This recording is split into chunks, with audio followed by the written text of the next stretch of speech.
नमस्कार मैत्रिणींनो, कशा आहात? मस्त ना? मस्तच राहायला पाहिजे। आज मी तुम्हाला रक्षाबंधन स्पेशल मोतीचूरचे लाडू कसे बनवायचे बघा, किती असे मस्त झालेले आहे, एकदम हलवाई स्टाईलनं, आणि ते बी एकदम सोप्या पद्धतीनं पटकन होणारे लाडू बनवून दाखवणार आहे। इथे 1 कप मी बेसन घेतलेला आहे आणि थोडं थोडं पाणी टाकून याचा आपल्याला बॅटर तयार करून घ्यायचं आहे। सुरुवातीला जास्त पाणी टाकू नका, कारण की ज्या बेसनामध्ये ज्या गुठळ्या असतात ना त्या चांगल्या फुटल्या गेल्या पाहिजे, त्यामुळे पहिलं थोडं थोडं पाणी टाकायचं। बेसन चांगलं घोळ चांगला तयार करून घ्यायचा आणि त्याच्यानंतर आपल्याला त्याच्यात थोडं जास्त पाणी टाकायचं आहे। आणि जे बॅटर बनवणार आहे ना आपण, एकदम पतलं बॅटर बनायचं आहे। मी तुम्हाला पुढे दाखवतेच। हे बघा, अशा पद्धतीनं बॅटर बनवून घ्यायचं। इथे 1 कप बेसनसाठी मला अर्धा ग्लास जवळपास पाणी लागलेलं आहे। आता तुमच्या बेसनावर अवलंबून आहे तुम्ही की तुम्हाला किती लागतं। तर इथं मी तेल गरम व्हायला ठेवलं होतं, तर तेल गरम झालेलं आहे। तर तेलामध्ये आपल्याला असं चमच्यानं आहे ना बुंदी सोडून बुंदीसारखं असं फिरवायचं, म्हणजे बुंदीसारखीच तळल्या जाते आपल्या बेसनाचे हे बघा, अशा पद्धतीनं जेवढे तेलामध्ये मावेल तेवढंच।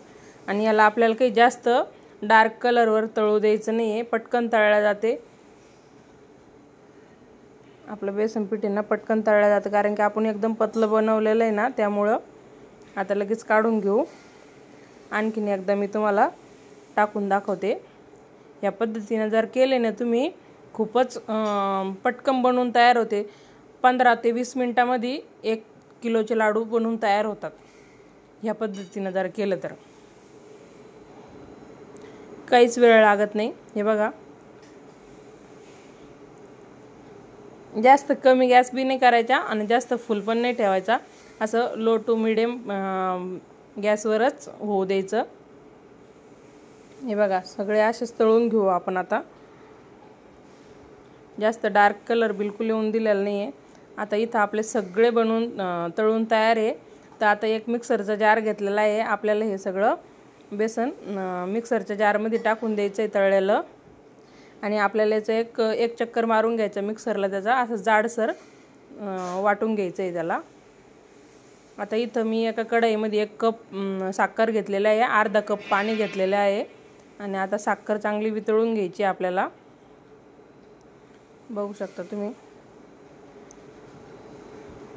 चांगली एक उकळी आली का, त्यानंतर आपल्याला त्याच्यामध्ये थोडा कलर टाकायचा आहे। आता तुमच्याकडं जर ऑरेंज कलर असेल तर ऑरेंज टाका, किंवा मग दुसरा येलो असेल तर येलो टाका।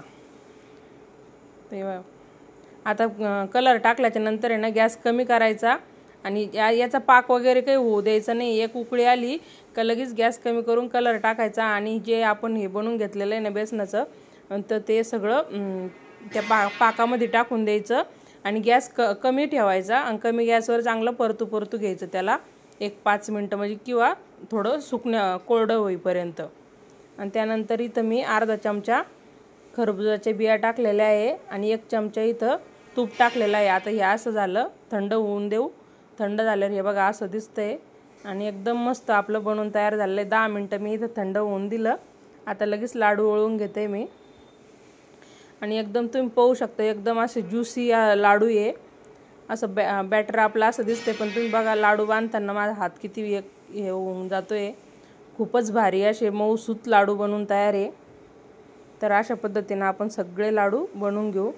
बघा, बघताच क्षणी तोंडाला पाणी सुटतं। तर नक्की तुम्ही ट्राय करा। कशी वाटली रेसिपी कमेंट करून सांगा। आवडल्यास व्हिडिओला लाईक, चॅनलला सबस्क्राईब